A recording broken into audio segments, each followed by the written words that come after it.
Assalamualaikum warahmatullahi wabarakatuh. Halo teman-teman semuanya. Sebelumnya perkenalkan nama saya Muhammad Farizi. Di sini saya selaku pemandu atas materi yang akan kita pelajari dan akan saya sampaikan. Materi yang akan saya sampaikan di sini adalah mengenai desain. Topik utama dalam materi ini adalah kawasan desain dan cakupannya. Sebenarnya teknologi pembelajaran ini, terkhususnya desain di sini adalah materi yang sangat penting dalam kelasnya, karena agar menunjang kelas kita lebih interaktif, efektif, kreatif, serta kelas lebih menyenangkan karena suasana yang dibangun dari teknologi-teknologi dan medium-medium yang ada. Baik, untuk pengantar dan materi yang akan saya sampaikan, pada tahun 1994 AECT atau Association for Educational Communication and Technology mengembangkan 5 cakupan belajar yang menggunakan teknologi. Yang pertama ada desain, dan selanjutnya akan dijelaskan oleh teman-teman lain yang sudah memiliki materinya. Jadi terkhususnya di sini dan spesifiknya di materi ini kita akan membahas lebih lanjut mengenai desain. Pantengin terus ya teman-teman. Baik, untuk materi yang pertama saya akan menjelaskan kelima kawasan teknologi pembelajaran. Yang pertama ada desain yang nantinya akan kita bahas secara spesifik dan khusus. Yang kedua ada pengembangan, yang kedua ada pengelolaan, ketiga ada teknologi, dan kelima ada pemanfaatan.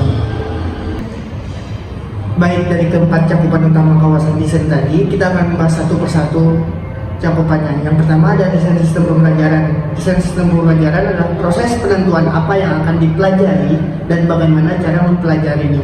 Langkah-langkahnya meliputi: 1. Penganalisan atau perumusan bahan materi yang kita ajar.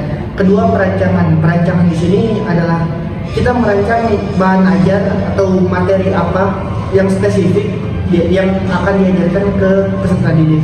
Yang ketiga adalah pengembangan. Pengembangan di sini adalah produk. Jadi kita sudah menciptakan si bahan ajar yang akan diajarkan kepada peserta didik. Yang keempat adalah pelaksanaan. Pelaksanaan yang implementasi. Bagaimana kita mengimplementasikan bahan ajar yang tadi kita buat setelah melewati 3 langkah tadi. Nah, di implementasi ini kita sudah menuangkan bahan ajar itu ke peserta didik. Dan kelima, penilaian atau evaluasi. Evaluasi di sini adalah untuk menilai bagaimana bahan ajar yang kita buat tadi relevan atau tidak sesuai dengan karakteristik si pembelajarnya. Baik, untuk selanjutnya dari cakupan 4 materi utama kawasan desain, yaitu ada desain pesan.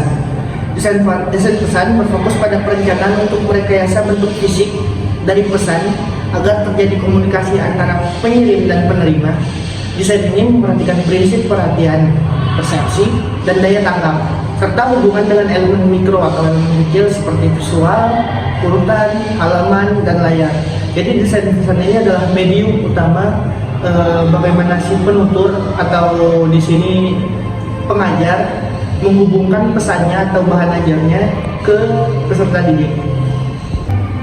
Baik, jika tadi sudah membahas desain pesan, sekarang ada strategi pembelajaran. Strategi pembelajaran di sini juga masuk ke dalam cakupan utama kawasan desain.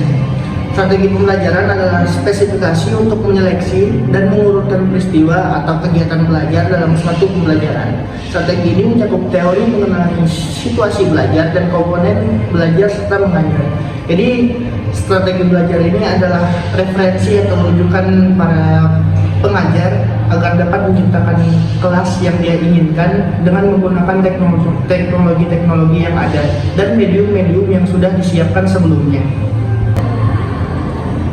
Baik teman-teman sekalian, kita sudah sampai di penghujung materi dari cakupan utama kawasan desain ini. Yang terakhir ada karakteristik pembelajar, mengacu pada latar belakang pengalaman pembelajar yang memengaruhi efektivitas proses belajar. Karakteristik ini penting diperhatikan agar proses pembelajaran lebih efektif. Jadi dalam karakteristik ini pengajar perlu tahu bagaimana karakter satu persatu peserta didiknya agar nantinya bahan ajar yang disiapkan relevan, efektif, serta efisien dan sesuai dengan apa yang terjadi dalam kelas. karena materi karakteristik pembelajar tadi adalah materi yang menjadi penghujung di materi ini.